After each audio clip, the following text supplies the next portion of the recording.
অসীম কুমার ব্যানার্জি, যে নাকি এই ধানকুড়া যে জমিদার বাড়ি ছিল সেই জমিদার বাড়ির একজন উত্তরসূরি। তাকে আজকে খুঁজে পেলাম এবং তার সাক্ষাৎকার আমরা একটু আগে নিয়েছি। এবং তার এই মিষ্টির দোকানে যদি কেউ আসেন তাহলে আপনারা সকলেই এই জমিদারের বংশধরকে আপনারা সকলেই পাবেন। জমিদার বাড়ির সেই উত্তরসূরি যে একজন আছে আমাদের বাংলাদেশে, তাকে আপনারা পাবেন। ঠিক আছে ভাই, জমিদার বাড়ি কত দূর?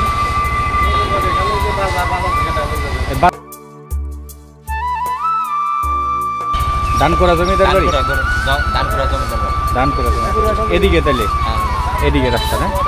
আচ্ছা, ধানকুড়া জমিদার বাড়ি কোন জায়গায়? সামনে আই গিয়া না? এই যে আমরা যে ধানকুড়া জমিদার বাড়িতে যাব সেটা কোন দিকে? সামনের দিকে না? কতক্ষণ লাগবো যাইতে? আর 1 মিনিটে যাবো।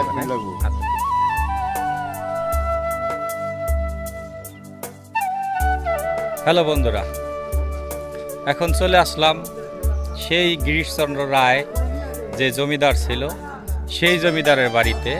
এখন আমরা সেই জমিদারের বাড়িতে এখন ভিতরে ঢুকবো এবং সেই জমিদারের বাড়িটি আমরা এখন দেখব। বন্ধুরা, এই যে দেখা যাচ্ছে এটা হচ্ছে সেই গিরিশচন্দ্র রায় সিনের জমিদার বাড়ি।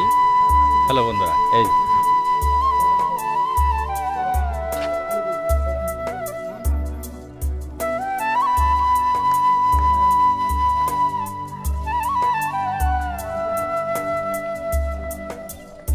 হচ্ছে মূল গেট, যে গেট দিয়ে গিরিশচন্দ্র সেন রায় যাওয়া আসা করতো। সেই গেট দিয়ে আমরা এখন ভিতরে ঢুকবো এবং এই জমিদার বাড়িটি আমরা ঘুরে ঘুরে এখন দেখব বন্ধু।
হ্যালো বন্ধুরা, যে জমিদার যে পুকুরে গোসল করত, এখন আস্তে আস্তে আমরা সেই পুকুরের দিকে রওনা হচ্ছি। সেই পুকুরটি আমরা দেখব। তার ফ্যামিলি সবাইকে এই পুকুরে গিয়ে গোসল করতো? হ্যাঁ, এই পুকুরে গোসল করতো। এই পুকুরেই গোসল করতো। বড় ঈর্ষা ছিল আর ছোট ঈর্ষা ওই সাইডে। ও, এখানে 2 ঈর্ষা ছিল, জমিদাররা 2 ভাই ছিল। বড়জন আমরা শুনি আর কি। হ্যাঁ হ্যাঁ, সেই ইতিহাসের এগুলো রক্ষণাবেক্ষণ করার মতো কেউ নেই। যদি এগুলো রক্ষণাবেক্ষণ করতো তাহলে এই জমিদার বাড়িটি অনেক সুন্দর থাকতো। শুনেছি এই জমিদার বাংলাদেশের ভিতরে 4 নম্বর জমিদার ছিল। কথাটা জানি না, এইখানে এসে এইখানকার মানুষের যারা স্থানীয় আছে তাদের মুখে শুনলাম সারা বাংলাদেশের ভিতরে যত জমিদার ছিল সেই জমিদারের ভিতরে 4 নম্বর জমিদার এই জমিদার ছিল। নাকি উঠছেন?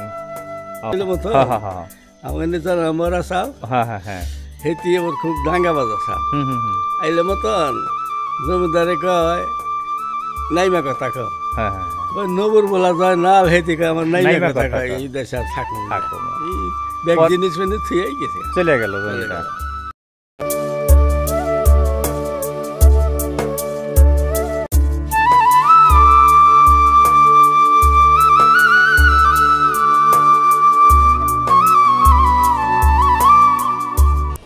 খেটে খাওয়া মানুষ যেখানে ঘুমায় সেখানেই তার ঘুম আসে। দেখুন বন্ধুরা,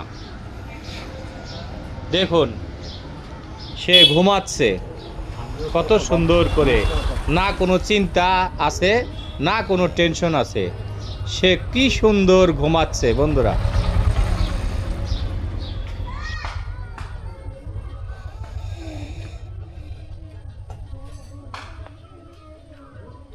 একজন প্রায় 90 বছরের উপরে বয়স থেকে আমরা কিছু এই জমিদারের ইতিহাস শুনবো।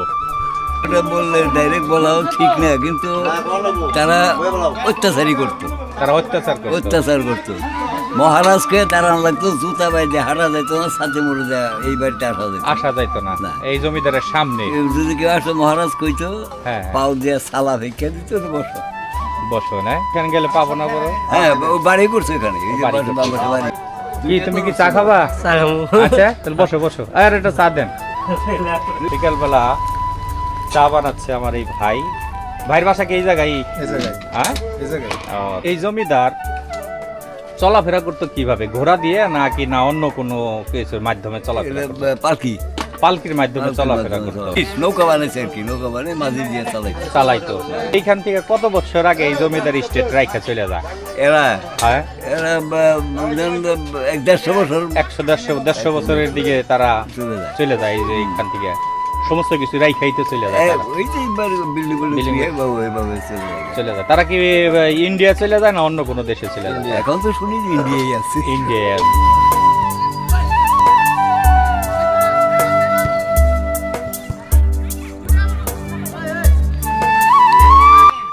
কি করেন আপনি? এই তো তার নাম নেই, আর কি করুন। ভগবানের নাম নেন। হ্যাঁ, নিমাই কিন্তু আইছিল নাম বিলানের জন্য। সেই নাম আছে নাকি কাছে? সেই নামের মালা গাঁথতে হবো, সেই নাম নিতে হবো যদি পার হইতে চান। গাতি গাতি ওই যে বলছে না, হাতে পায়ে করো গৃহ কাজ, মুখে বলো হরি, অনায়াসে পারি দিবা এই ভবতরি। ঠিক আছে ঠিক আছে ঠিক আছে ঠিক আছে, আচ্ছা আচ্ছা ঠিক আছে, ভালো থাকেন। স্কুলগুলা দেখি, তে এই স্কুলের জমিটা কার ছিল? সরকারের ছিল না অন্য কারো ছিল? স্কুলের জমিটা একটা সময় হেমবাবু চন্দ্র রায়ের ছিল, তো সে নিজের উদ্যোগে স্কুল প্রতিষ্ঠান তৈরি করে গেছে। এখন বর্তমানে সরকার দেখাশোনা করতেছে এই স্কুলটা। জি। এই বন্ধুরা দেখুন, এই যে এই স্কুলটা, এই জমিদারের যে জমিদারি চালাইতো, অনেক জুলুম অত্যাচার করতো, এইখান থেকে তাই শোনা গেল। তার এইখানে কি কোনো বংশধর আছে? এইখানে এখানে না, ওদের বংশধর অনেক দূরের বংশধর কিছু আছে না, মানে অনেক দূরের, অনেক দূরে, অনেক দূরের আর তাছাড়া আর কেউ নেই। তার বাড়ি ঘর কোন জায়গায় এখানে আছে নাকি? তারা তার বাড়ি এই নয়ডিঙ্গি বাস স্ট্যান্ডের ওখানে করছে আর কি। তার নাম কি? হরিপদ ব্যানার্জি। তার কি মিষ্টির দোকান আছে? মিষ্টির দোকান আছে। তার কি? তাহলে আপনার নাম? অসীম কুমার ব্যানার্জি। আপনার অসীম কুমার ব্যানার্জি। তাহলে এই যে ধানকোড়া যে জমিদার বাড়ি ছিল, সেই জমিদার বাড়ির কি আপনি কি একজন? আমি জমিদারদের উত্তরসূরি। উত্তরসূরি? হ্যাঁ, দিনের মেয়ের তরফের থেকে আমরা। মেয়ের তরফ থেকে আপনারা। তাহলে এখানে কি আপনি একাই আছেন না আরো কোনো আপনার ভাই বেড়াদার আত্মীয় স্বজন আছে? আমার ভাই আছে, আর আমার বড় একজন, আমার ছোট একজন, আর একটা বোন আছে, বিয়ে দিয়েছে ছেলে। তাহলে ওই যে মিষ্টির দোকান নাম দিয়েছেন ব্যানার্জি সুইট মিট। যাক যাক। তাহলে বন্ধুরা, এই সেই অসীম কুমার ব্যানার্জি, যে নাকি এই ধানকুড়া যে জমিদার বাড়ি ছিল, সেই জমিদার বাড়ির একজন উত্তরসূরি। তাকে আজকে খুঁজে পেলাম এবং তার সাক্ষাৎকার আমরা একটু আগে নিয়েছি।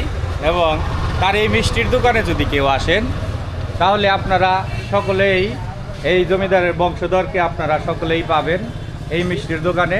এই যে দোকানের নাম আপনাদের দেখাই দিচ্ছি, এই যে মিষ্টির দোকানের নাম।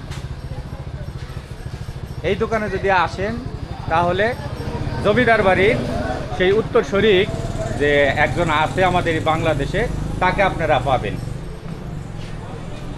ঠিক আছে, ভালো থাকেন, সুস্থ থাকেন, আল্লাহ হাফেজ।